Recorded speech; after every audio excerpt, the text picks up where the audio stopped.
I'm Talia Brooks, 28 years old, and last Mother's Day my own mother emailed me a bill for $547,000 titled Cost of Raising a Failure and CC'd 48 relatives like it was a public execution. But I didn't beg, I didn't cry.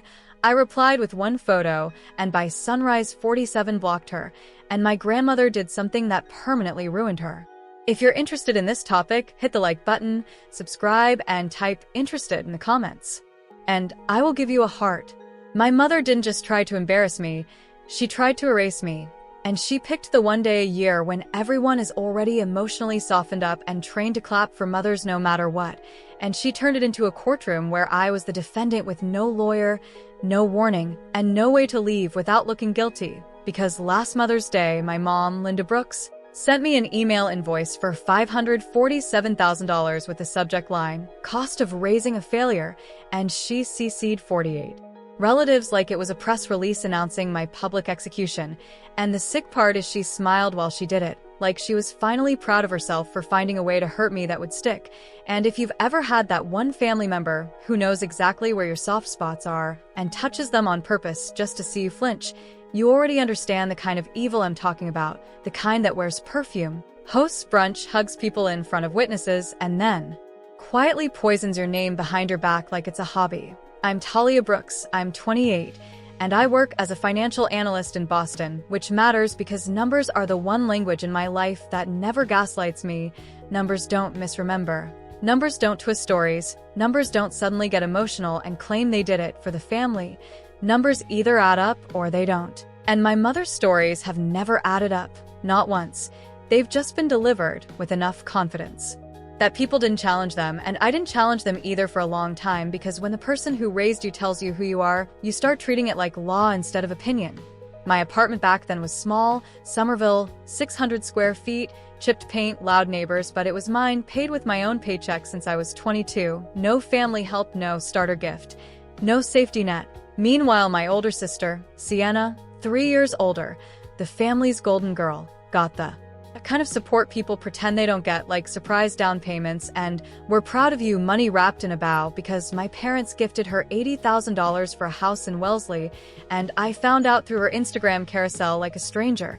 That's how my family communicates with me, not with conversations, with outcomes. When I graduated from Boston University in 2019, finance degree, honors, I scanned the crowd like an idiot hoping for a miracle. My dad was there, clapping, trying. But the seat next to him was empty because my mom suddenly had a migraine too severe to drive 2 hours, and 1 week later she flew to New York for Sienna's firm awards ceremony and posted 12 photos about my brilliant daughter. And I still like the post because that's what you do when you've been trained to accept crumbs and call it love. Marcus, my boyfriend, used to ask why I still went to these family gatherings, why I still answered her calls, why I kept handing her access to me, like she had earned it. And I never had a clean answer, because the truth is ugly. Part of me kept hoping she'd wake up one day and decide to be my mother instead of my critic. Like if I stayed quiet enough, helpful enough, low maintenance enough, she'd eventually reward me with basic human warmth. But that's not how people like her work. They don't reward you for shrinking. They just get comfortable standing on your back. Growing up, Sienna was the future attorney, the pride of the family, the one who made sacrifices worth it. And I was difficult, not because I did drugs or got arrested or failed out, but because I had needs, because I asked questions, because I didn't naturally perform the role of grateful extra in my sister's story. And my mom treated that like betrayal. My dad tried in this quiet, cowardly way, the kind of man who pats your shoulder after your mother cuts you and calls that protection. Your mom means well, he'd say. She just expresses it differently. With you, which is a fancy way of saying he watched it happen and chose peace over truth because peace was cheaper for him than standing up to her. Here's where it gets real, and if you've lived this, you're going to feel it in your chest. When it came time for college, both my sister and I were supposed to have education funds, same amount, set up when we were kids, family money, the kind of planning grandparents do when they worry the parents might be irresponsible, and Sienna graduated debt free, and I graduated with $67,000 in student loans and a stomach that nodded every time I opened my banking app, and my mother told me my fund ran out because of unexpected expenses in high school, tutoring, summer programs, things you needed. And I believed her because she was my mother and because trusting her felt safer than realizing I had been tricked. But finance does something to your brain. It makes you allergic to vague explanations.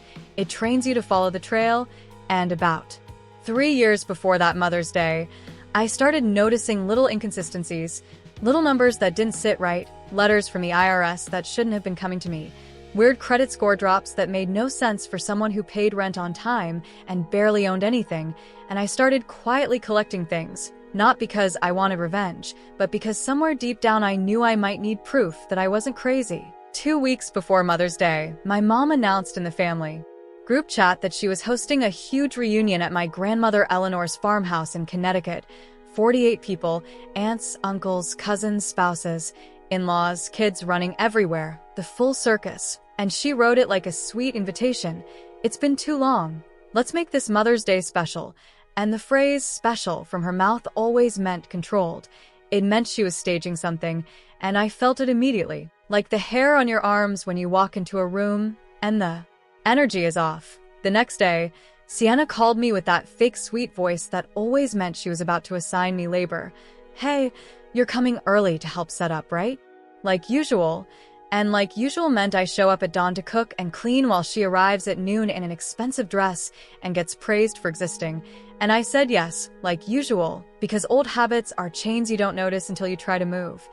That night, I opened the folder on my laptop I hadn't touched in months, buried deep, and labeled something boring on purpose. Because when you grow up in a house where your privacy is treated like disobedience, you learn to hide in plain sight. And inside that folder were 3 files I'd been collecting for 3 years, a screenshot, a PDF, and a spreadsheet, and I stared at them like they were a loaded weapon I prayed I'd never have to fire. Marcus watched me from the couch and said, "You don't have to go," and I told him, "I know," but I still went because family conditioning is wild. It makes you walk back into the same room that hurt you just to prove you're not dramatic. Mother's Day morning, I pulled into Grandma Eleanor's driveway at 7 a.m., the sun barely up, dew on the grass, that big white farmhouse with blue shutters looking exactly like it always had, beautiful from the outside, heavy on the inside, the kind of house that holds generations of memories like smoke in the walls. And I cooked and cleaned for hours, set 48 places, folded 48 napkins, carried trays, wiped counters, arranged flowers, basically built the stage my mother planned to perform on. And by the time the first cars started arriving, my back hurt and my patience was already thin. Sienna arrived around 11:30, cream silk dress, a bouquet of peonies that probably cost what I spend on groceries, kissed my mother on both cheeks like a politician greeting donors, and told my mother, "Everything looks perfect. You outdid yourself." And my mom smiled and said, "I had a little help," without looking at me, like I was a kitchen appliance that had done its job.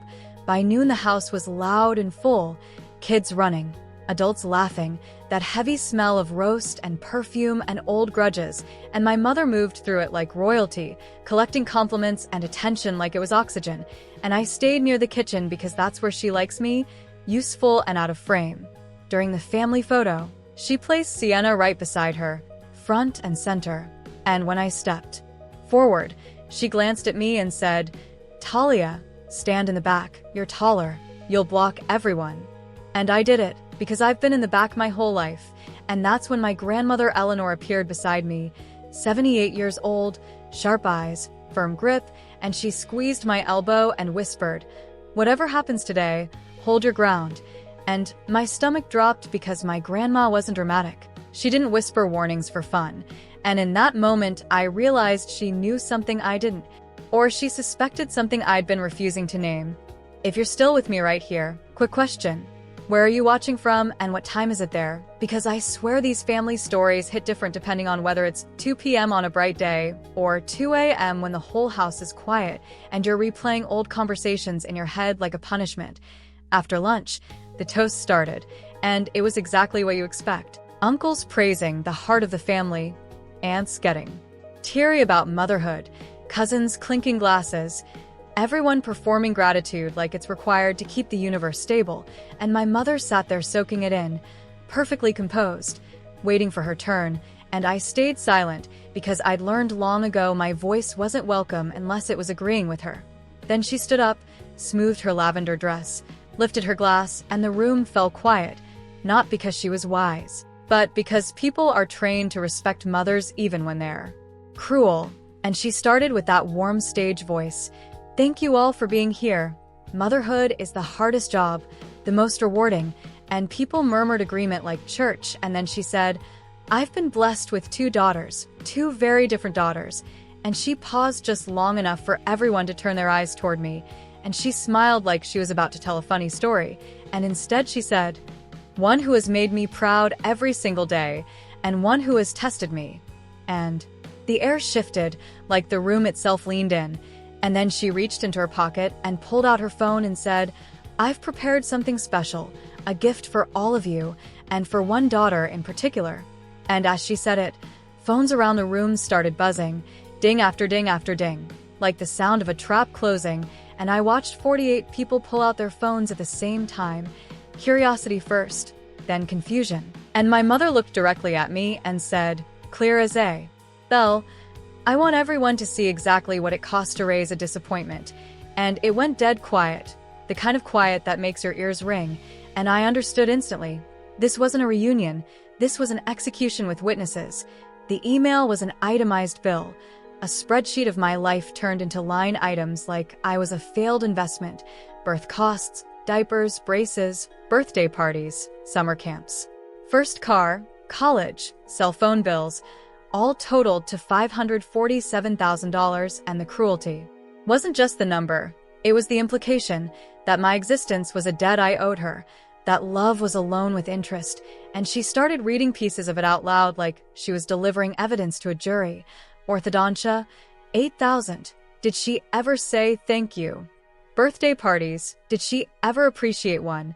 And people laughed nervously because they didn't know what else to do. And my sister sat there with this small smirk like she'd finally gotten front row seats to my humiliation.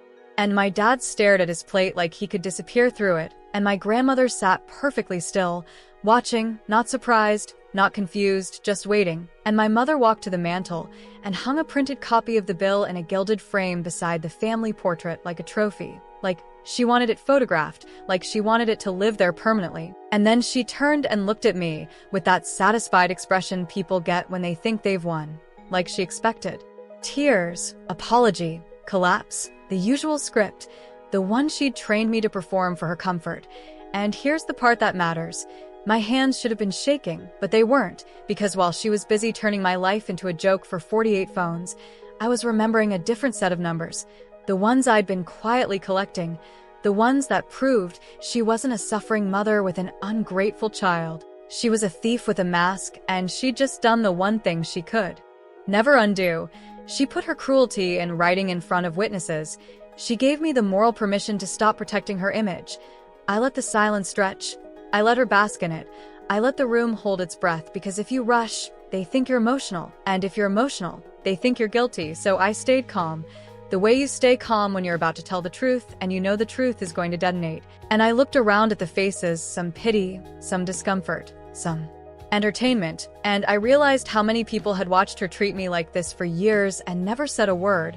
How easy it is for families to normalize abuse as personality, and I decided right there that if they were going to witness my humiliation, they were also going to witness my clarity. I pulled out my phone slowly, not in a dramatic way, in a practical way, like I was about to present quarterly results. And my mother's smile twitched because she sensed the script changing, and I said, Mom, and my voice cut through the room clean.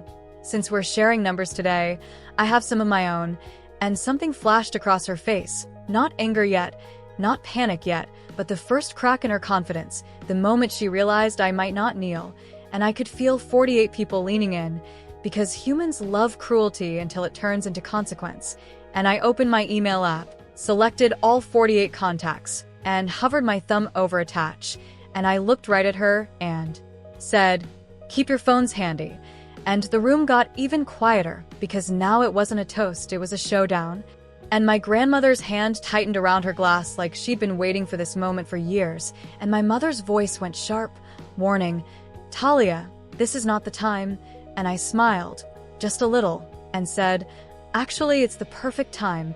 And I began attaching the first file from my folder, The one that proved her disappointment story was just camouflage, and right before I hit send, I want you to understand something, because the next thing I sent wasn't an insult, it wasn't a tantrum, it was evidence, the kind that makes people stop laughing and start doing math, the kind that turns a bully's confidence into fear. And when those 48 notification sounds started going off again, the room wasn't going to feel like a family reunion anymore, it was going to feel like a crime scene. The moment I hit send, the room didn't explode the way people expect in movies. There was no shouting at first, no dramatic gasps, just a strange, suffocating silence as 48 phones lit up again, and this time nobody laughed, nobody joked, nobody clinked a glass to defuse the tension, because what I sent wasn't emotional, it wasn't a rant, it was clean, structured, boring in the most terrifying way possible. And boring documents scare liars more than screaming ever could. So while my mother was still standing there next to the framed bill like she'd just crowned herself winner of the Cruelty Olympics, I watched faces change one by one.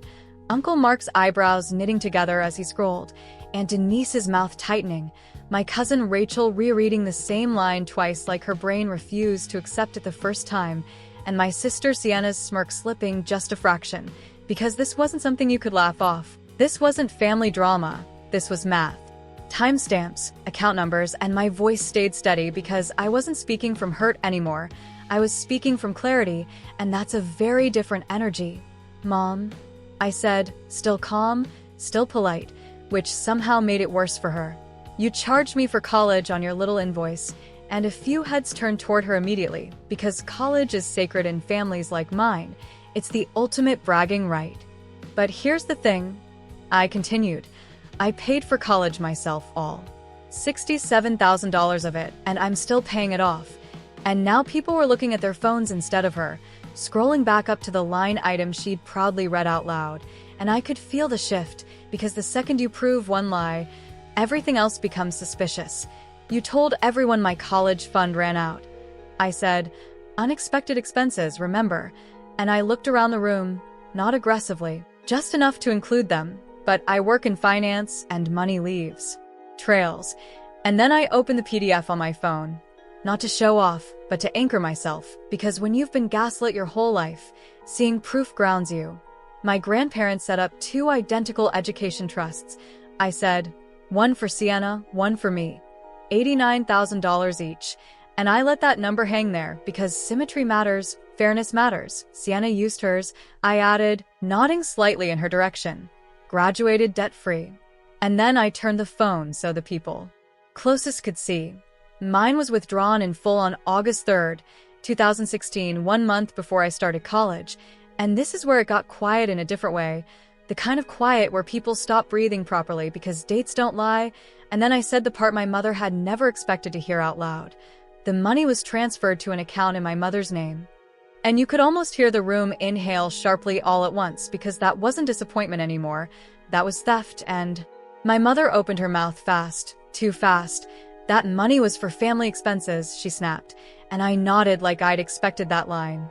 1 week later, I said, swiping to the next page, you purchased a Lexus in cash. And someone actually whispered, oh my God, not loud, but enough. And my dad stood up slowly like his legs were acting on their own, his face drained of color. Linda, he said quietly, not angry, just confused, which somehow felt heavier. Is this true? And she looked at him. The way people do when the story is finally slipping, that split second where they're calculating whether denial is still viable. And before she could answer, I kept going, because once you start, you don't stop halfway. That's how people turn the narrative back on you. That's not even the worst part. I said, and now I had everyone's attention, not because I demanded it, but because they were realizing this wasn't a tantrum. It was an audit for the past 2 years. I continued. I've been getting letters from the IRS, audits, discrepancies that made no sense. And Uncle George, retired accountant, leaned forward instinctively.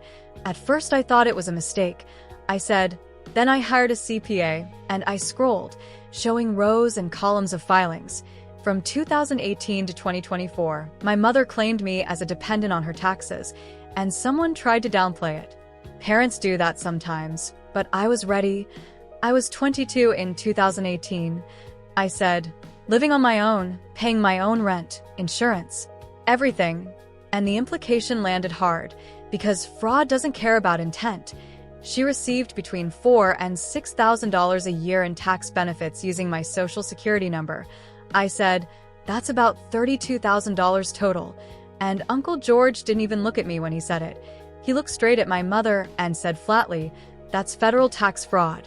And my mother's face did something strange then. Not anger, not tears, but calculation again, because people like her don't feel guilt first, they feel risk. And I could see her trying to pivot, trying to find the angle that would still make her the victim. "You agreed to that." She snapped at me, and my dad turned fully toward her now. "You told me Bianca knew." And I shook my head slowly, not dramatically, just enough. "I paid $3,400 to clean that up," I said, "out of my own pocket." And now the room wasn't divided anymore. It was unified in discomfort, because everyone could see it. The pattern, the exploitation dressed up as motherhood. And then I said the sentence that made Sienna sit up straighter. "There's one more thing." And I didn't rush it because timing matters. When I applied for my first apartment after college, I said, I got rejected because my credit score was 520, and a few people frowned, because 520 isn't careless, it's destroyed. I never missed a payment in my life.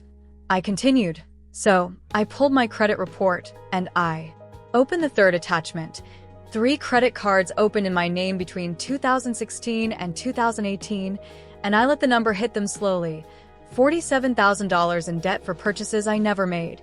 And Aunt Carol actually sat down hard like her legs gave out. "That's identity theft," Uncle George said again, and this time there was no hedging, and my mother's voice rose, sharp, desperate. I was trying to keep the family afloat. And that's when I turned to my sister, because here's the thing about golden children. They're protected until they're not, Sienna. I said calmly, "Those cards shipped to your address," and the room turned toward her like a spotlight swung.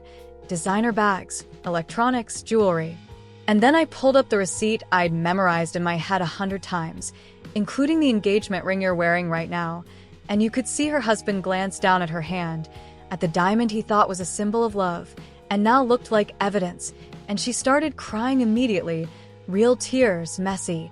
"Mom said it was an emergency," she sobbed. "She said you'd never find out." And I nodded, not cruelly, just acknowledging reality. An emergency that lasted for years. And the room erupted into overlapping whispers now. People standing, people checking phones again. Some already backing away like proximity alone could implicate them. And my mother tried one last tactic, the one she'd used my whole life. She cried, loud, dramatic, clutching her chest. "I gave everything to that child," she wailed. "Everything." And for a second, a few people hesitated, because we're conditioned to comfort crying mothers. But then my grandmother Eleanor spoke, quiet but lethal. "I'm listening, Linda," she said, and the room stilled again, because when my grandmother spoke, people listened, and my mother snapped then, because fear makes people reckless. "You want to know why I treated you differently?" she hissed at me. "There are things about you that would change everything." And that was the moment, the exact moment I knew she thought she still had power. She thought she had a secret bigger than mine. And I felt something settle in my chest. Not anger, not fear, just resolve. "You're right," I said softly. "There is something I didn't know until 3 years ago." And her eyes widened just enough, because she recognized that timeline. And when I lifted my phone again, not shaking, not rushed, just steady, I could feel 48 people leaning forward, because humans are drawn to truth the same way they're drawn to fire, even when it burns. And I said, "You plan today to humiliate me in front of everyone." And I looked around the room. So now I'm going to tell the truth. And when I hit send on the final attachment, the screenshot she'd been terrified of for years, the one she thought she'd buried, the notification sounds came again. Faster this time, sharper, and my mother lunged toward me screaming, "Delete it." But it was already too late, because lies die the moment witnesses read them for themselves.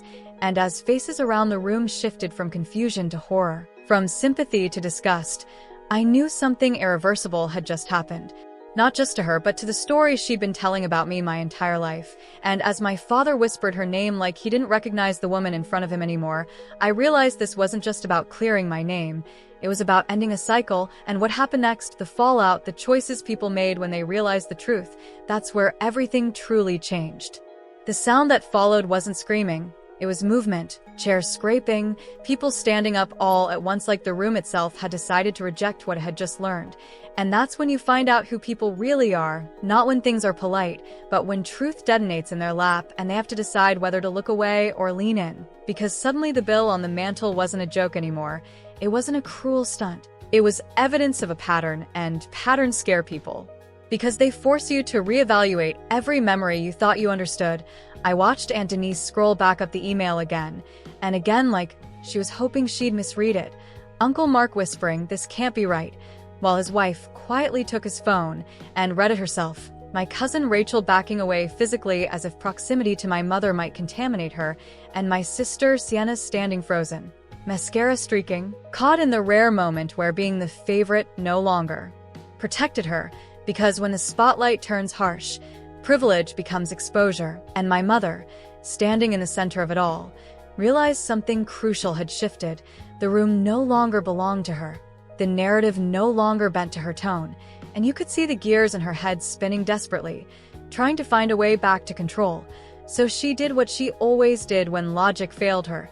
She tried to weaponize emotion. "You're destroying this family," she cried, voice breaking jest. Enough to sound convincing. "You're tearing us apart." And that line used to work on me. That line used to crush me instantly because I'd spent my whole life being taught that my silence was the glue holding everything together, that if I just endured a little more, absorbed a little more, everyone else could stay comfortable. But standing there, watching 48 people process the same truth at the same time, something inside me refused to carry that burden anymore because families don't fracture from truth. They fracture from lies finally losing oxygen, and I didn't raise my voice when I replied, which unnerved her more than yelling ever could. "I didn't destroy anything," I said calmly. "I just stopped lying for you." And the thing about saying that out loud is it doesn't just land on the person you're speaking to, it lands on everyone who's ever benefited from your silence. And suddenly all those little moments people brushed off as "that's just how she is" were replaying in their heads with new context. Every passive comment, every cruel joke, every time my mother singled me out as difficult, ungrateful, disappointing, now reframed as projection, as misdirection, as a woman desperately trying to keep a secret buried by making the secret itself look untrustworthy, and I could feel the energy of the room tipping from shock into anger, not at me, but at her. Which is when my grandmother Eleanor stood up, slowly, deliberately, the way someone does when they want to be seen without asking for attention, and the room went quiet again because if my mother commanded through performance, my grandmother commanded through gravity. "I suspected," she said softly, and that sentence alone sucked the air out of the room. "For years," she continued, "I watched how you treated that child, and she didn't call me difficult, didn't call me sensitive, she called me child," which felt like balm on a wound I didn't realize was still open, and I told myself you were just strict, just misguided, she said, eyes locked on my mother. But I never imagined this, and my mother turned toward her then, desperation spilling over. "Mama, please," she begged, and that was the moment I knew the roles had truly reversed, because the woman who'd terrorized me my entire life was now pleading, and no one rushed to save her. Not one aunt, not one cousin, not even my sister, who stood staring at the floor like it might open up and swallow her whole. And when my grandmother said, "You lied to everyone," the word everyone hit harder than any accusation I'd made, because it wasn't just about me anymore. It was about betrayal as a lifestyle, and the room fractured after that, people leaving in clusters, some without saying goodbye, some muttering apologies to me as they passed, others already typing messages into their phones, and I knew without checking that the family group chat was imploding in real time, because you can't put toothpaste back in the tube once the truth is out. And through it all, my father had gone completely silent, which terrified me more than if he'd yelled, because silence from someone like him meant the foundation of his reality had cracked. And when he finally turned and walked toward the door without saying a word, my mother called his name like she'd just realized what was truly at stake, but he didn't turn around, and the sound of that door closing echoed louder than any argument ever had, and suddenly my mother was alone in a way she'd never been before, stripped of her audience, stripped of her allies, stripped of the story she'd been telling herself to survive. And when she sank onto the couch, makeup ruined, hair falling loose, she looked smaller, not pitiful, but diminished, like a magician whose trick had finally been explained, and I should have felt victorious. That's what revenge stories promise, that moment where you stand over the wreckage feeling triumphant.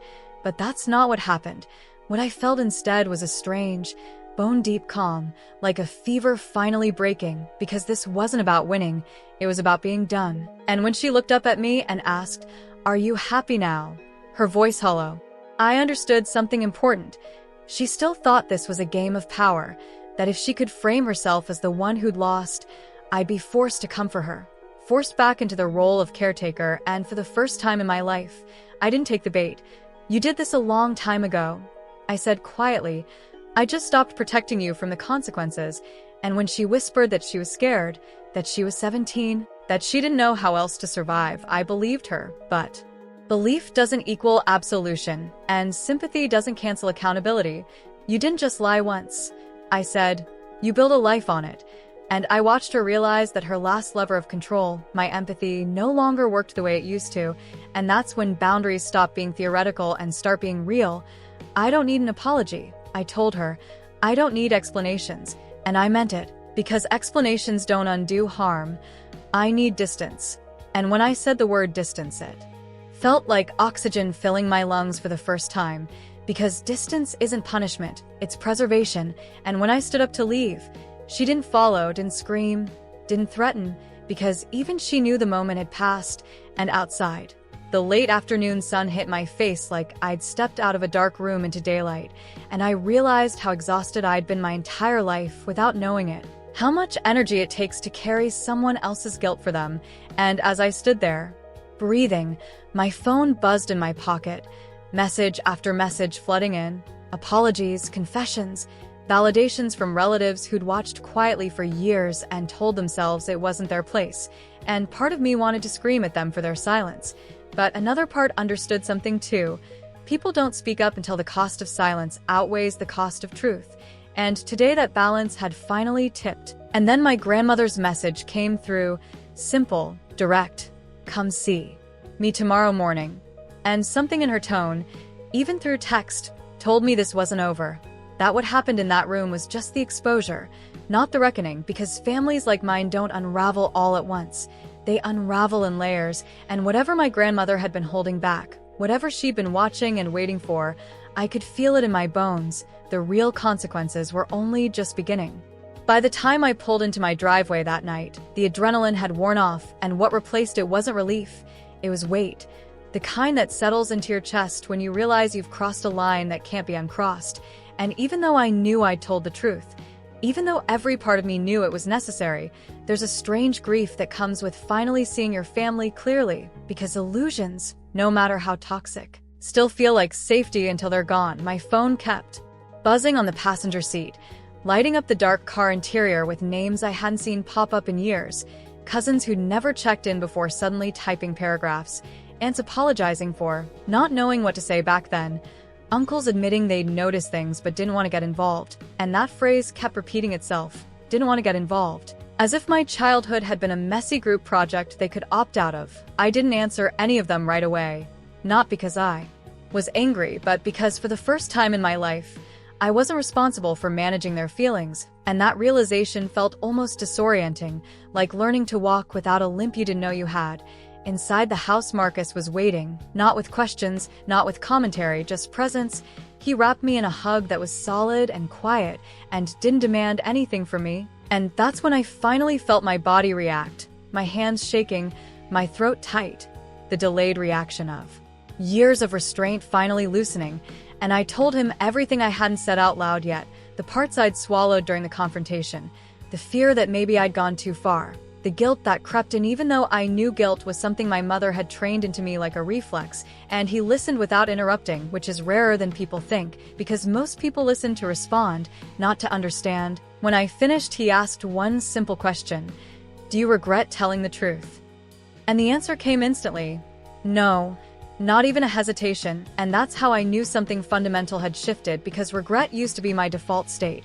Regret for existing too loudly, for wanting too much, for not being enough. But this time there was none, just exhaustion and a strange sense of finality, and when I finally checked my phone again, there it was, a message from my grandmother, time-stamped late. Just a few words, "Come see me in the morning alone."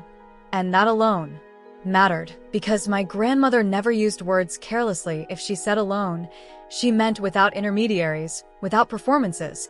Without my mother controlling the room, sleep didn't come easily that night. My mind replaying moments from childhood with new clarity. Every time my mother corrected my tone, every holiday where I was positioned just slightly out of frame, every financial mistake that somehow always landed on my shoulders, and with each memory came another realization. This wasn't a series of isolated incidents. It was a system carefully maintained, and systems don't collapse because of one moment. They collapse because someone finally refuses to participate. When morning came, the drive to my grandmother's house felt different, quieter, like the world was holding its breath. Her place sat at the end of a long gravel driveway. The same house that had hosted birthdays and Thanksgivings and summer barbecues, but today it felt like neutral ground, or maybe a courtroom. Inside, the air smelled like coffee and old books, and my grandmother was already seated at the dining table when I walked in, posture straight, expression calm, not angry, not emotional, just resolved. She gestured for me to sit and poured me a cup of coffee without asking, which was her way of saying this wasn't a conversation I could opt out of. "You did what I should have done years ago," she said, and the weight of that sentence landed heavier than praise, because it acknowledged not just my courage, but her regret. She didn't rush. She never did. She told me she'd suspected something was wrong long before I was old enough to notice, that she'd seen the way my mother corrected me differently, scrutinized me harder. That subtle tightening around her mouth whenever I spoke. "I told myself it was personality," she said. "I told myself every mother struggles with one child more than another." And then she paused, eyes sharp. "That was the lie I told myself so I wouldn't have to confront my own daughter." And that's when I understood something important. Denial isn't just passive, it's active. It's a choice people make because the alternative requires them to act. She explained that she'd been watching quietly, gathering her own information, noticing patterns in finances, noticing inconsistencies in stories, the way my mother deflected whenever questions got too specific. People think control is loud, my grandmother said, but the most effective control is quiet. It hides in logistics.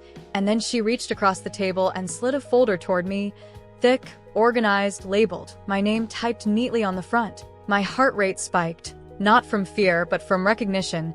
This was the same feeling I'd had when I first opened my own folder, the insurance one, because something about documented truth feels heavier than spoken accusations. She told me she'd contacted an attorney early that morning, not to punish, not to retaliate, but to protect. Because what happened yesterday wasn't just emotional abuse, she said. It crossed into something else. And she didn't say the word yet, but it hung there, legal, consequences. Lines that once crossed can't be uncrossed. She explained that when a parent uses a child's identity, finances, or dependency status improperly, it isn't a family issue. It's a violation, and she wanted me to understand that distinction clearly because my mother would try to blur it again. She always did. "She will say you embarrassed her," my grandmother said calmly. "She will say you destroyed the family." And then she looked directly at me. "What she will never say is that she was afraid of being exposed." And that's when she told me something that reframed everything. She said my mother had come to her late the previous night, hysterical, demanding she fix it, demanding she call everyone, demand retractions, threaten consequences, and my grandmother had listened without interrupting, the same way Marcus had listened to me. And when my mother finally stopped talking, my grandmother asked one question: "Are you afraid because you're sorry or because you've lost control?"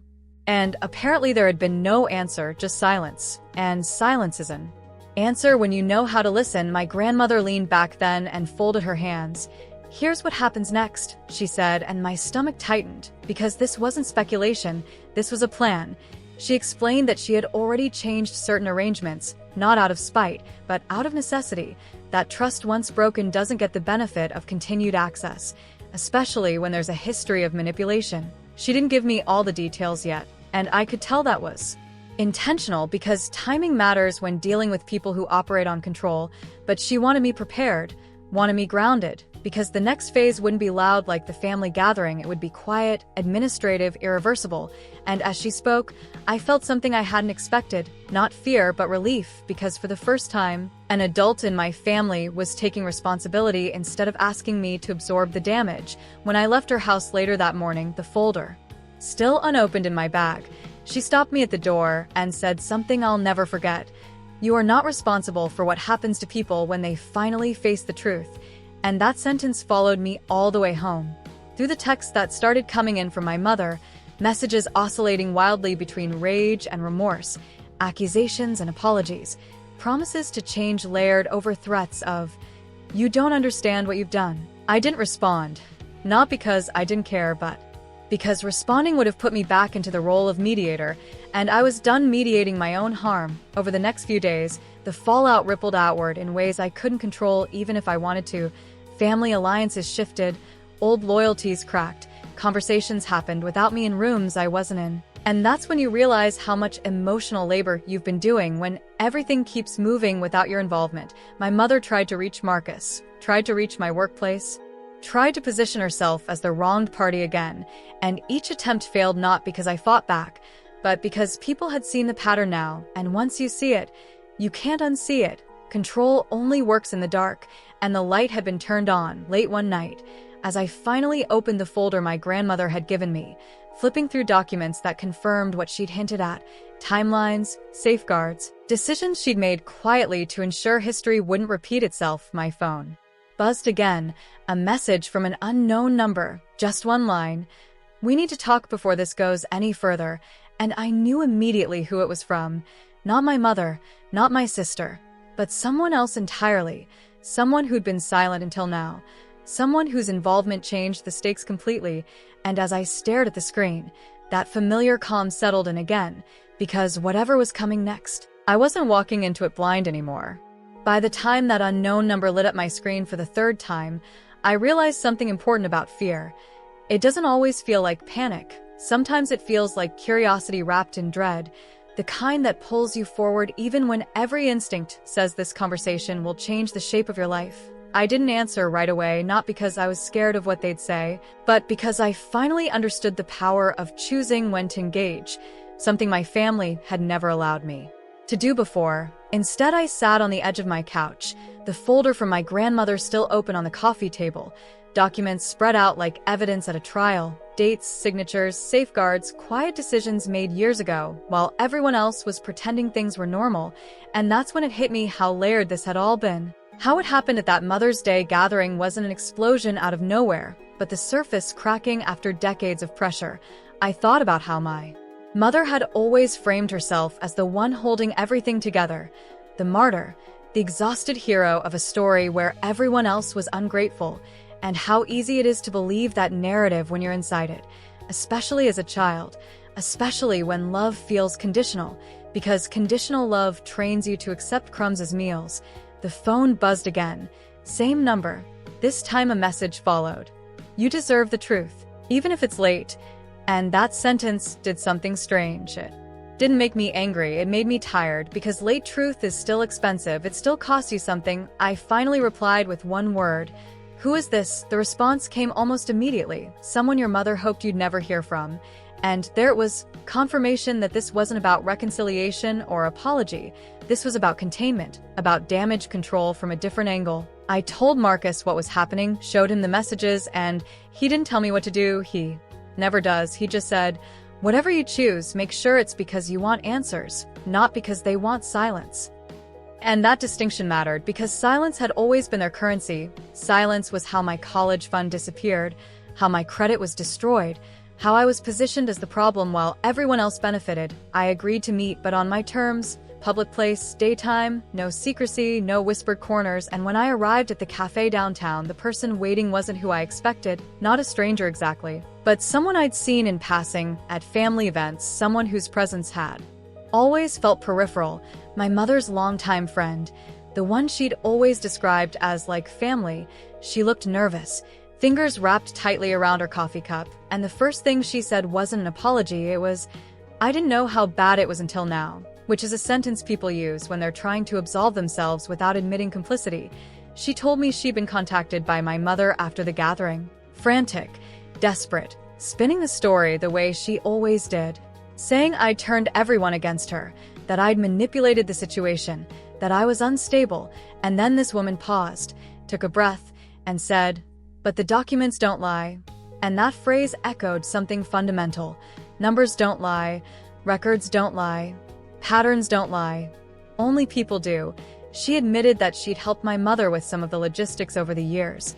Nothing illegal on the surface, she insisted, but enough to know there were inconsistencies.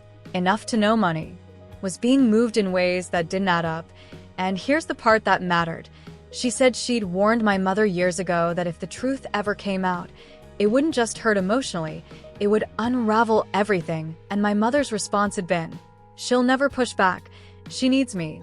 And hearing that out loud felt like a strange kind of closure, because it confirmed what I'd always suspected but had been gaslit into doubting, that my silence had been mistaken for weakness, my compliance, mistaken for dependence, when in reality it had been survival. The woman slid an envelope across the table. "I don't want to be part of this anymore," she said quietly, "and I think you should have this." Inside were copies of emails, correspondence that filled in gaps even my grandmother's folder hadn't fully covered, messages where my mother discussed me not as a daughter, but as a liability, as something to be managed, minimized, leveraged, and as I read them, I felt a familiar temptation rise, the urge to confront, to fire back, to demand explanations, but that urge passed quickly because confrontation only matters when the other person is capable of accountability, and my mother wasn't. What mattered now was trajectory. What came next? I thanked the woman for the information, not because she was innocent, but because she'd finally chosen to stop protecting someone who didn't deserve it. When I got home, I added the new documents to my own folder, not out of spite, but out of clarity, because there's something stabilizing about having the full picture, even when it's ugly, especially when it's ugly. The next few days were quieter on the surface, but louder underneath. My mother stopped messaging, which was more unsettling than the anger. Silence from someone who thrives on control often means they're regrouping, and sure enough, the next move came not as a message, but as a letter, formal, carefully worded, sent through an attorney, framed as concern, as a desire to resolve things privately, to avoid unnecessary escalation. And I almost laughed at the phrasing, because escalation had never been unnecessary when it benefited her, only when it threatened her image. I took the letter to my grandmother, who read it once, folded it neatly, and said, "This is what happens when people mistake access for entitlement." She explained calmly that my mother was trying to reassert control through legitimacy, through institutions, because emotional manipulation had failed publicly, and now she needed authority to replace it. "She's hoping you'll panic," my grandmother said, "hoping you'll think you've gone too far." And then she smiled, just slightly. "You haven't gone far enough yet." That was the first time she told me what she'd actually done, not just hinted at. She'd formally restructured certain assets, removed discretionary access, documented the pattern of financial abuse, and placed legal safeguards that made it impossible for my mother to quietly siphon resources again, not just from me, but from anyone else vulnerable in the family. She'd done it methodically, with witnesses, with timelines, with patience, because she understood something my mother never had. Real power doesn't announce itself. It waits. I felt a mix of gratitude and grief. Gratitude that someone had finally stepped in, grief that it had taken so long. But my grandmother addressed that too. "Regret is a luxury," she said. "Action is a responsibility." And that sentence stayed with me, because it reframed the past without excusing it. The attorney letter sat unanswered on my desk for days. Not because I didn't know what to say, but because I was deciding whether saying anything served me, and that's a muscle I'm still learning to use, the right to disengage. Eventually, with my grandmother's guidance, I responded through my own counsel, brief, factual, firm, declining mediation, declining private resolution, stating boundaries clearly, no contact outside legal channels, no narrative reframing, no character attacks. And when the response came back, shorter, colder, stripped of its earlier concern, I knew I'd hit the nerve, because people only drop the mask when they realize it's no longer effective. Around that time, my sister reached out, not to apologize, not fully, but to test the waters, asking vague questions about moving forward, about healing as a family.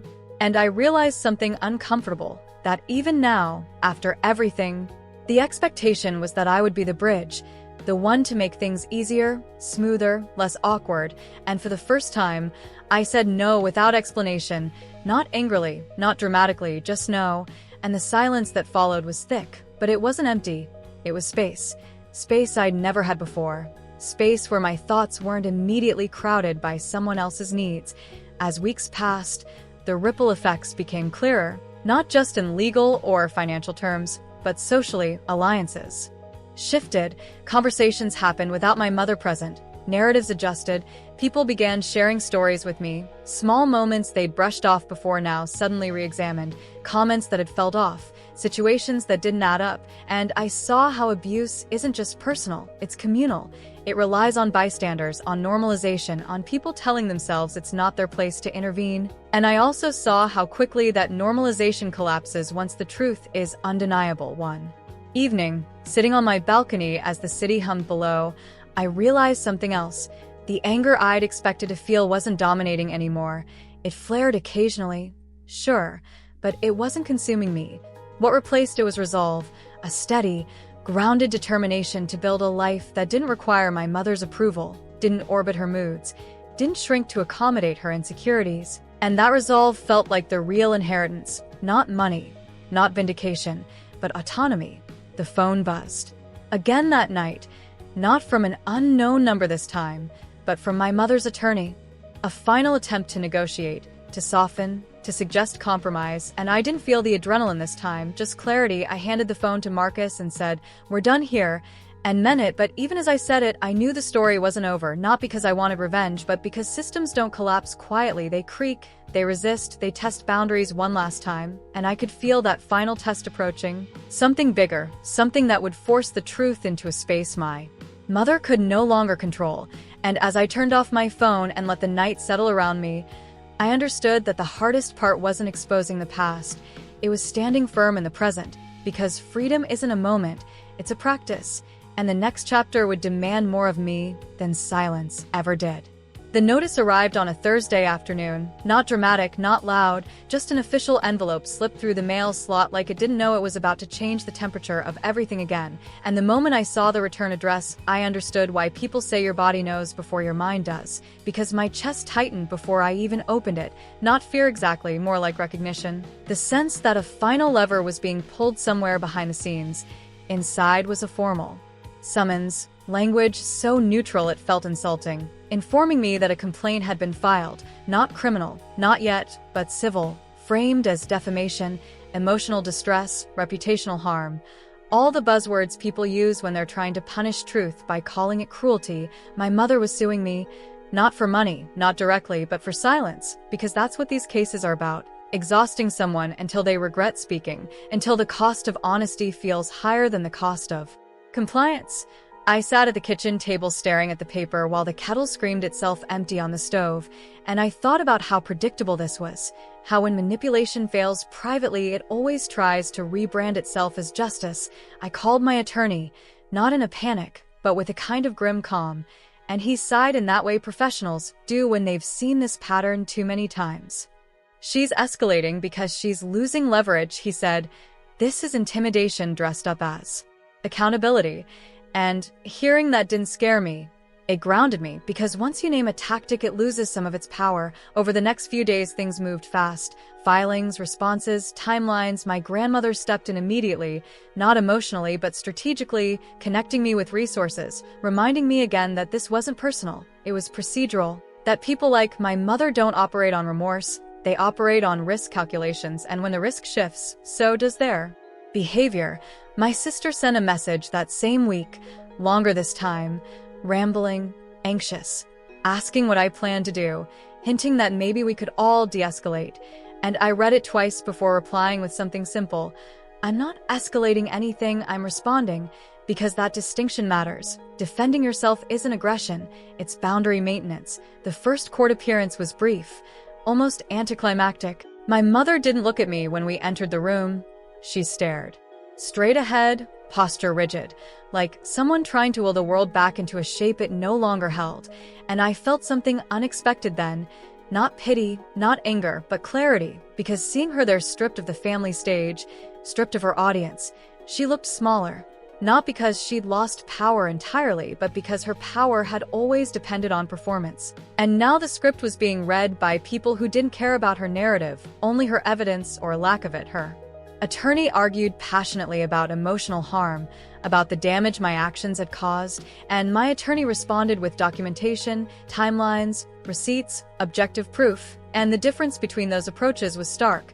Emotion versus record, story versus fact.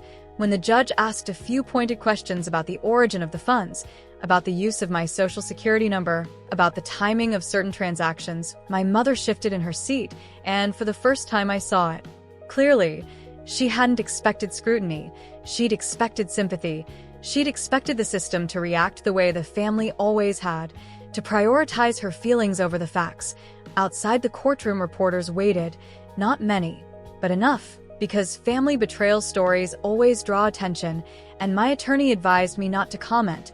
Not yet, because silence at the right moment can be louder than any statement. But my grandmother pulled me aside and said something that stuck. This isn't about winning, it's about ending the cycle. And I realized then that the lawsuit wasn't the real threat. The real threat was the temptation to turn this into a spectacle, to let it define me, to let my identity harden around resistance instead of growth. Weeks passed, depositions were scheduled, documents were requested, and with each step my mother's case weakened, not because she lacked emotion, but because emotion doesn't stand up well under oath. Inconsistencies surfaced, timelines didn't align. Explanations shifted, and slowly, quietly, the posture of her legal team changed, from aggressive to cautious, from accusatory to conciliatory. Settlement talks were floated, offers made, withdrawn, revised. And throughout it all, I kept doing something radical for me. I kept living my life. I went to work, I cooked dinner, I laughed with Marcus, I visited my dad, who was finding his footing again, rebuilding routines, rediscovering who he was outside of a marriage built on deception. One evening after dinner, he told me something that reframed everything. I keep thinking about how many times I almost asked questions and didn't, he said. How many times I chose peace over truth. And I told him gently that peace built on denial isn't peace. It's postponement, he nodded, understanding something heavy and necessary. The lawsuit eventually collapsed under its own weight, not with a dramatic ruling, but with a withdrawal. Quietly filed, no apology attached, just a notice of dismissal. And when my attorney called to tell me, I felt relief, yes, but also something deeper, validation without triumph, because winning against someone like my mother doesn't feel like victory. It feels like closure, the confirmation that you were never imagining things, that the ground really was shifting under your feet all those years, that your discomfort had been data, not weakness. But the story didn't end there, because consequences rarely stop at legal outcomes, social ones followed. My mother's friendships thinned. Her reputation cracked in spaces she couldn't control, not because I campaigned against her, but because truth has a way of spreading without effort once it's out.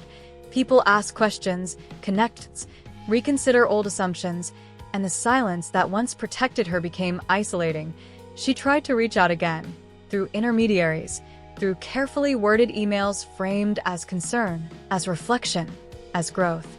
And each time I declined, not cruelly, not dramatically, just consistently, because consistency is what people like her can't manipulate. Consistency doesn't argue, it doesn't explain, it just exists. My sister eventually stopped messaging too, not out of resolution but exhaustion, and I understood that as well.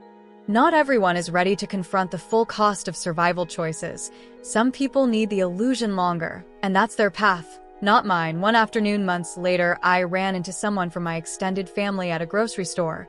Someone who'd always been distant, polite but removed, and she hugged me unexpectedly and said, "I'm glad you didn't stay quiet."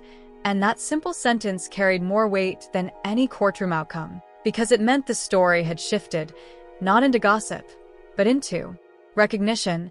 Recognition that what happened wasn't a private failing but a pattern, something bigger, something that deserved to be named, and naming it had given others permission to re-examine their own experiences. That's the part people don't warn you about. How standing up for yourself can unintentionally free others too. How truth is contagious, not because it spreads easily but because it resonates. And resonance is hard to ignore. Marcus asked me one night, if I felt like it was finally over, and I thought about it carefully before answering. It's not over, I said, but it's no longer controlling me. And that distinction felt like everything, because healing isn't the absence of conflict, it's the absence of fear driving your decisions. The next phase wasn't dramatic, it was quiet, intentional, built on small choices, therapy sessions where I unpacked not just the trauma but the habits it had formed, hypervigilance, overexplanation, the reflex to earn affection, the belief that love must be proven through endurance. And each time I named one of those patterns, it loosened its grip. My grandmother watched this process with a kind of satisfied calm, not smug, not triumphant, just steady. She'd lived long enough to know that justice isn't always loud. Sometimes it's watching someone reclaim themselves piece by piece, and she told me something one evening that reframed her own actions. I didn't change my will to punish your mother, she said. I changed it to protect the future. And that made sense, because everything she'd done wasn't about retribution. It was about interruption, stopping harm from flowing forward unchallenged. As the year turned, new opportunities emerged, career shifts, creative projects, ideas that would have terrified the version of me still trapped in appeasement. And I found myself saying yes to things without immediately calculating who they might upset. A small but radical shift. My mother remained absent, by choice and by consequence. And while part of me still grieved the relationship that never existed, another part felt lighter, without the constant performance, without the emotional tax. One evening I received a message from an unknown number again, and for a split second my body reacted, old patterns flaring. But when I opened it, it was someone else entirely, a distant cousin I barely knew, thanking me for showing that it's possible to walk away and still be okay. And that's when I understood the final layer of the story. It was never just about me and my mother. It was about what happens when someone breaks an unspoken rule. The rule that says family harm must be endured silently, that loyalty requires self-erasure, that truth is negotiable if it makes others uncomfortable. Breaking that rule doesn't just change your life. It destabilizes a system built on silence, and systems don't like being destabilized. They push back, they retaliate, they threaten, but if you don't fold, eventually they reveal themselves, and what's revealed can't be unseen. I don't know what my mother tells herself now, whether she frames this as betrayal, misunderstanding, or martyrdom, and I no longer care, because my story doesn't need her interpretation to be valid. The next chapter isn't about confrontation or exposure, it's about construction, building something solid on ground that was once unstable. And as I stand in that space, not healed perfectly, not untouched, but honest, I know there's one more turn ahead, one more revelation waiting, not from her, but from the past itself, something that will force me to decide not just who I am without her, but who I choose to become because of everything that happened, and that decision, unlike all the others before it, will finally be mine alone. The moment I realized the quiet was intentional came on a Sunday morning when nothing happened, no calls, no emails, no third party checking in, no surprise appearances, just a clean, uninterrupted silence that felt heavier than any confrontation, because silence after chaos isn't peace, it's recalibration. It's the sound of someone somewhere deciding their next move. And I knew my mother well enough to recognize that absence was not surrender, it was strategy.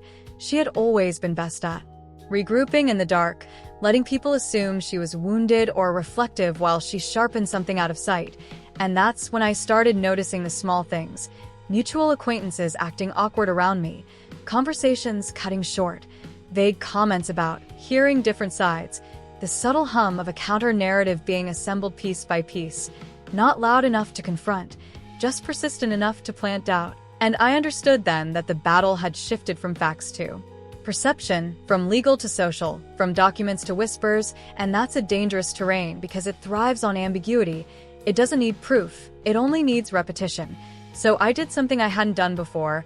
I stopped reacting and started observing, watching patterns, mapping who spoke to whom, who suddenly went quiet, who asked oddly specific questions disguised as concern. It felt less like family drama and more like watching a slow-motion chess match where the pieces were people's assumptions, and I could feel the old impulse rise in me, the urge to explain, to correct, to over-clarify, to rush ahead of the narrative and try to control it, but I didn't because I'd learned something critical by then. When someone is trying to bait you into defense, your silence isn't weakness, it's insulation. It denies them the friction they need to spark conflict. Weeks passed like that, with tension simmering but nothing boiling over, until one afternoon my phone buzzed with a message. From someone I hadn't heard from in years, a former family friend, someone who used to sit at our dinner table and laugh too loudly at my mother's jokes. The message was casual on the surface, but loaded underneath. "Hey, just checking in. Heard things have been rough. Hope you're okay." And I stared at it for a long time before responding, because I knew this wasn't about my well-being. It was reconnaissance, a temperature check, an attempt to see if I'd crack, overshare, or contradict myself. And instead of giving her anything, I replied with something simple and neutral. "I'm doing well. Thank you for asking." And that was it. No details, no defense, no invitation. And that single sentence did something powerful.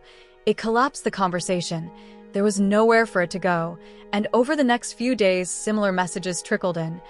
All variations of the same theme. Concern wrapped around curiosity. Kindness laced with implication. And I answered them all the same way. Polite, brief, emotionally unavailable, and slowly the messages stopped, because people who feed on drama lose interest when there's nothing to consume. But that didn't mean the story wasn't moving elsewhere. I found out through my aunt, who by then had become a quiet ally, that my mother had been hosting small gatherings. Carefully curated, people she knew would listen sympathetically, and she'd been telling a story, not the facts, not the timeline, but a version of events that framed her as a misunderstood parent, blindsided by a vindictive child who aired private matters publicly. And I almost laughed when I heard that phrasing because it was so on brand, the way she always equated secrecy with privacy, as if wrongdoing becomes untouchable the moment it's hidden. And for a brief moment I felt that familiar flare of anger, the injustice of it, the temptation to correct the record, to show receipts, to remind people of the truth. But then I remembered something my therapist had said months earlier. You don't need to attend every argument you're invited to. And I realized that trying to out-narrate her would only keep me trapped in the same arena she thrived in, the arena of emotion, not evidence. And I'd already won the only battles that mattered there, the legal one, the internal one, the boundary one. So instead of fighting her story, I focused on building mine, not publicly, not performatively, but structurally, investing deeper into my work, expanding my social circle outside the family orbit, strengthening relationships that were reciprocal instead of conditional. And something interesting happened as a result. The more grounded my life became, the less oxygen her narrative had. Because people can sense stability, they may not know the details, but they can feel when someone is centered, when their reactions aren't driven by chaos. And that quiet confidence is deeply unsettling to someone who relies on control. Then came the invitation, subtle, indirect, but unmistakable. A mutual contact suggested a mediated conversation, framed as closure, healing, resolution, all the favorite words people use when they want access without accountability. And for a moment I considered it, not because I believed it would change her, but because part of me still wanted confirmation, still wanted to hear her admit what she'd done, to say it out loud, to validate the years of confusion. And that's when I caught myself, recognizing the trap in real time, because seeking validation from the person who caused the harm is just another form of dependence. It hands them power they haven't earned. So I declined, politely, firmly, without explanation, and that refusal triggered the next escalation. Not from her directly, but from the environment she'd been cultivating. Whispers became judgments, judgments became distance, invitations stopped, relationships cooled, and for the first time I felt the full cost of choosing myself. Not in theory, but in practice, the social fallout, the quiet exclusions, the subtle shifts. And I won't pretend it didn't hurt, because it did. It's one thing to walk away from abuse. It's another to watch the ripple effects touch people you never thought you'd lose. But pain doesn't always mean you're wrong. Sometimes it means you're early. Sometimes it means the truth hasn't finished rearranging the room yet. And then something unexpected happened. The narrative started to crack on its own. Not because I intervened, but because lies are high maintenance. They require constant upkeep, consistency, energy, and my mother was tired of managing versions, tired of remembering who she'd told what, tired of sustaining outrage without opposition. And people began to notice the inconsistencies, the exaggerations, the way her Stories shifted depending on the audience, and slowly, quietly, questions emerged, not accusatory, just curious. And curiosity is dangerous to a liar because it doesn't attack, it probes. One person asked why the lawsuit had been dropped if I was truly malicious. Another wondered aloud why there were financial records involved at all, if this was just an emotional dispute. Someone else remembered something odd from years earlier, a comment that hadn't made sense at the time but did now. And peace. By peace, the illusion thinned, not collapsing dramatically, but losing its authority, and that's when my sister reached out again. Not defensive this time, not evasive, but uncertain, her message shorter, stripped of the old bravado. I don't know what to believe anymore. And reading that, I felt a mix of sadness and relief. Sadness for the years she'd spent benefiting from a system she didn't question. Relief that the questioning had finally begun. I didn't respond right away, not out of punishment, but because timing matters, and when someone is just beginning to wake up, too much information can push them back into denial. So I waited, and when I did reply, I didn't give her a manifesto, I gave her a choice. I'm open to talking if you're ready to listen, not argue. And that was it, a boundary and an invitation in the same sentence. She didn't respond immediately, but a few days later she said yes. And we met in a neutral place, no family homes, no familiar territory, just a quiet cafe where no one had a script. And that conversation didn't resolve everything. It wasn't cathartic or cinematic, but it was honest, halting, full of pauses and uncomfortable admissions. She acknowledged things she'd ignored, ways she'd benefited, moments she'd looked away, and I acknowledged my own anger, not to absolve her, but to make it visible, because suppressed anger doesn't disappear, it metastasizes. And by the end of that conversation, something shifted, not reconciliation, but reality, the kind that doesn't demand agreement, only recognition. And walking away from that meeting, I felt lighter, not because the past was fixed, but because it was finally named without distortion. And that's when I realized this phase of the story wasn't about exposure or confrontation anymore. It was about integration, taking everything that had happened and deciding how it would shape me rather than scar me. Because trauma doesn't end when the threat disappears. It ends when your nervous system stops bracing for impact. And that takes time, intention, repetition. I started noticing how often I flinched at praise, how quickly I assumed criticism, how reflexively I overprepared, and instead of judging those reactions, I treated them like artifacts, evidence of an environment I'd survived, not flaws to erase. And slowly, through conscious practice, they softened, the hypervigilance eased, the need to preemptively explain diminished. I stopped rehearsing conversations that might never happen, stopped editing myself for rooms I no longer entered, and as that internal shift solidified, the external noise faded even more. My mother's influence shrank not because she changed, but because I did.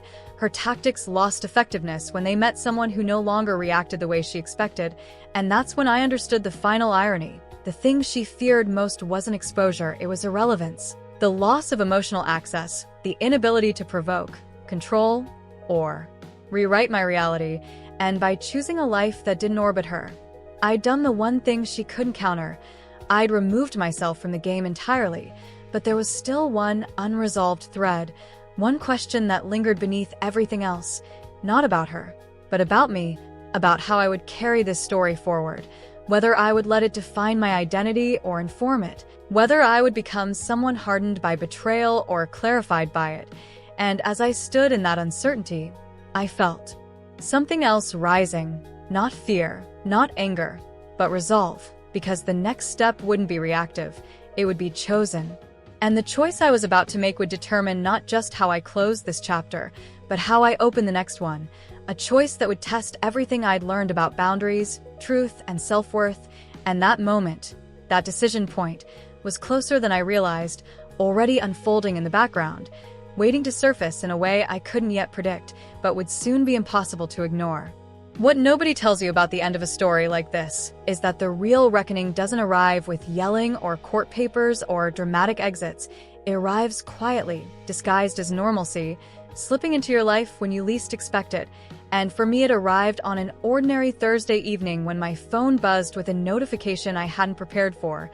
Not from my mother, not from my sister, not from a relative fishing for updates, but from an unfamiliar email address with a subject line that simply read, "I think you deserve to know." And the moment I saw it, my body reacted before my mind did. Shoulders tightening, jaw clenching, that old reflex of bracing for impact kicking in even though nothing had happened yet. Because when you grow up in emotional chaos, your nervous system learns to anticipate danger even in silence, especially in silence, and I almost didn't open it. Not because I was afraid of the truth, but because I was tired of it always arriving uninvited. But something told me this was different. Not another rumor, not another half-truth. And when I opened it, my instincts were right. The message was calm, measured, written by someone who wasn't trying to manipulate me. It was from a distant relative by marriage, someone who had always stayed on the periphery, observant but uninvolved, and they wrote about something they'd witnessed years ago, something they dismissed at the time as not their business, but couldn't ignore anymore after everything that had surfaced. They described a conversation they overheard between my mother and another adult, years before the explosion, where my mother spoke about me not as a daughter but as a liability, as a risk that needed to be managed, controlled, minimized. And reading those words felt like finally seeing the blueprint behind a house I'd been living in blindfolded. Suddenly the layout made sense. The locked doors, the uneven floors, the rooms I was never allowed to enter. And instead of rage, I felt clarity, the kind that's cold and sharp and grounding, the kind that doesn't ask what if anymore because it answers it. And that clarity did something profound. It closed the last open loop inside me, the lingering doubt that maybe I'd misunderstood, maybe I'd exaggerated, maybe I'd been too sensitive. No, I hadn't. The harm was intentional, not accidental, strategic, not emotional. And when I finished reading the email, I sat there in silence for a long time, letting that truth settle into my bones, not as a wound, but as confirmation. And something unexpected happened. I felt relief, not because the story was kinder, but because it was complete, and completion is powerful. It stops the mind from looping, stops the self-interrogation, stops the endless replay of moments trying to reinterpret them with better lighting. And from that moment on, I noticed a shift in how I spoke about my past. Not defensive, not explanatory, just factual, and that alone changed how people responded to me. Because confidence doesn't come from winning arguments, it comes from no longer needing them. And as weeks passed, the dust finally began to settle.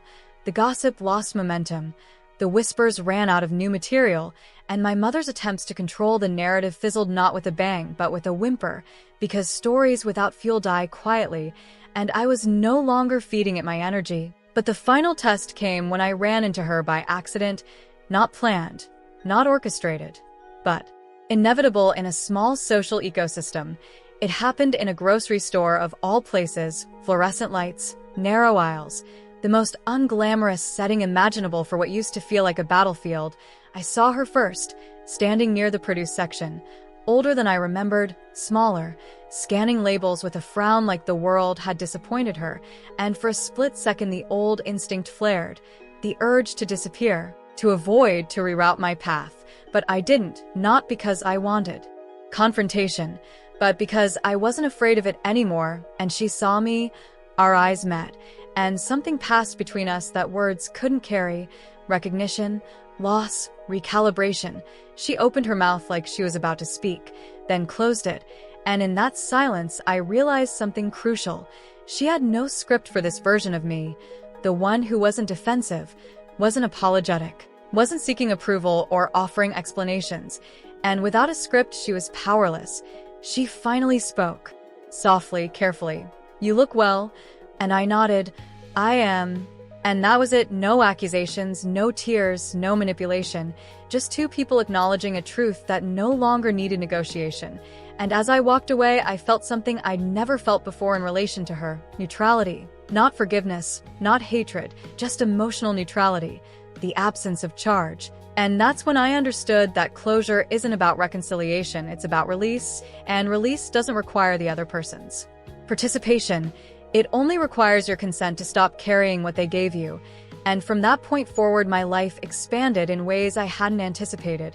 Opportunities I delayed out of fear suddenly felt accessible.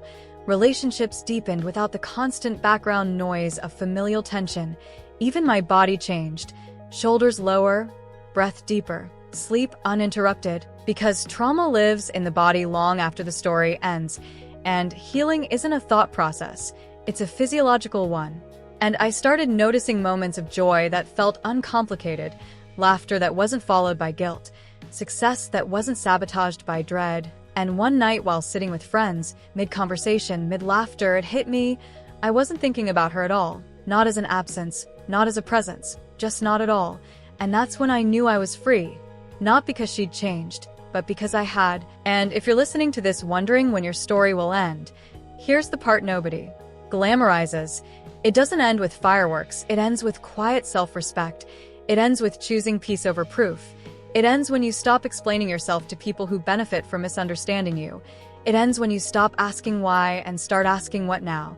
And if you're still in the middle of it, still bracing, still doubting, still hoping someone will finally see you clearly, let me say this plainly, they might not. And that doesn't invalidate your truth. Some people never own the harm they cause, not because they don't know, but because knowing would require change, and change threatens their identity. But you don't need their acknowledgement to move forward. You need your own. The moment you stop trying to be understood by the person who benefits from misunderstanding you is the moment your life becomes yours again. And the final twist in stories like this isn't revenge. It's peace. The kind that looks boring from the outside but feels like oxygen from the inside. And if you're wondering what comes next for me, it's not another confrontation, not another expose, not another chapter about her. It's a chapter about me, one where my past informs me but doesn't imprison me, where my boundaries are quiet but firm, where my worth isn't up for debate. And if this story stirred something in you, if it mirrored something you've lived through but never said out loud, stay with me, because the next story isn't about surviving betrayal. It's about rebuilding identity after it. And that part, the part where you decide who you are without the weight of someone else's narrative, that's where everything really begins.